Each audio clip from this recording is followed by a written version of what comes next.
Po më thoshin shoferi bashkë me atë djalin që rri me mua, po më thoshin qa bot, u më shefo, shi qa bot, sa ka ndryshu ky qytet. Edhe vërteta është që është vërtet një pasqyrë e jashtëzakonshme e një transformimi të pabesueshëm, sidomos kur ke parasysh se sa i braktisur, sa i rënuar, sa i zhytur në izolim edhe në dëshpërim ishte i gjithë ky qytet, ndërsa sot është kaq i bukur, kaq i buzëqeshur.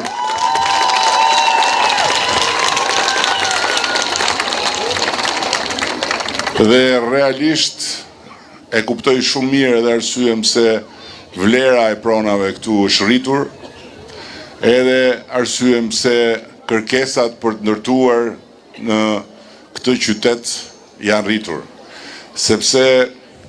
puna e bërë dhe gjithë kjo pasërti, ky kujdes që duket në çdo hap dhe në çdo anë që hedh syt, janë një arsye jo thjesht për të vlerësuar atë që është, por edhe për të parë të nesërmen me optimizëm, edhe për të besuar tek e ardhmja e këtij qyteti. Prandaj kjo është një provë tjetër, unë nuk kam si ta fsheh, edhe e di që me disa lloje burrash janë futur në një lloj konflikti këto kohë, po çfarë ti bëj unë tani që Roskoveci është burr, por kush e ka bërë Roskovecin kështu është grua.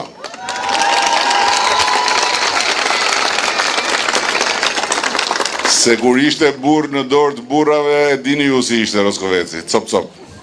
Tani unë kam sjell me vete një material që kam dëshirë ta ndaj me ju. Jo thjesht me ju që jeni këtu, por me të gjithë ata që na ndjekin nga qarku i Fierit.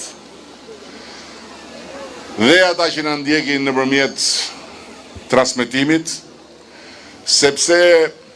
realisht besoj shumë që këto janë ditët kur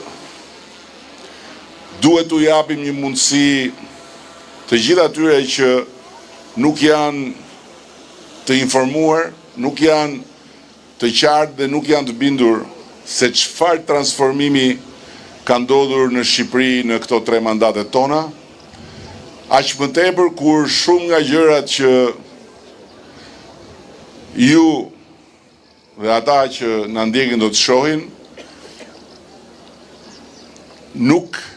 gjenden dhe nuk shihen dhe nuk thuhen askund. Natyrisht ju që jeni këtu, jeni pararoja e gjithë bashkësisë së grave të kryeqytetit socialistëve dhe ju nuk keni nevojë për punë bindse, sepse këtu në këtë shesh kaq të bashkuar dhe kaq energjike ju ka sjell bindja se kemi bërë shumë dhe se pikërisht se ka ende shumë për të bërë, ne duhet të vazhdojmë punën. Por ka plot të tjerë. Ka plot të tjerë që nuk kanë mundësi ta shohin progresin e Shqipërisë në pasqyrat e televizorëve, ku siç e keni parë, arrihet deri në marrëzinë që teksa publikohen sondazhet që na japin fitues në të gjithë kanalet, sondazhet bërë nga lloj-lloj grupesh, që nga sondazhisti presidentit amerikan deri tek sondazhist të njohur në Europë, ata që i komentojnë fyen një popull të tërë, përqeshin një popull të tërë, duke e komentuar faktin se shumica e shqiptarëve mbështesin Partinë Socialiste, faktin se shumica e shqiptarëve mendojnë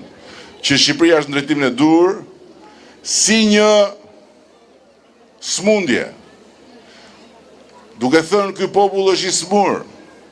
ky popull është çmendur, ky popull është i trembur deri në palc, ky popull është i shitur, prandaj mendon kështu.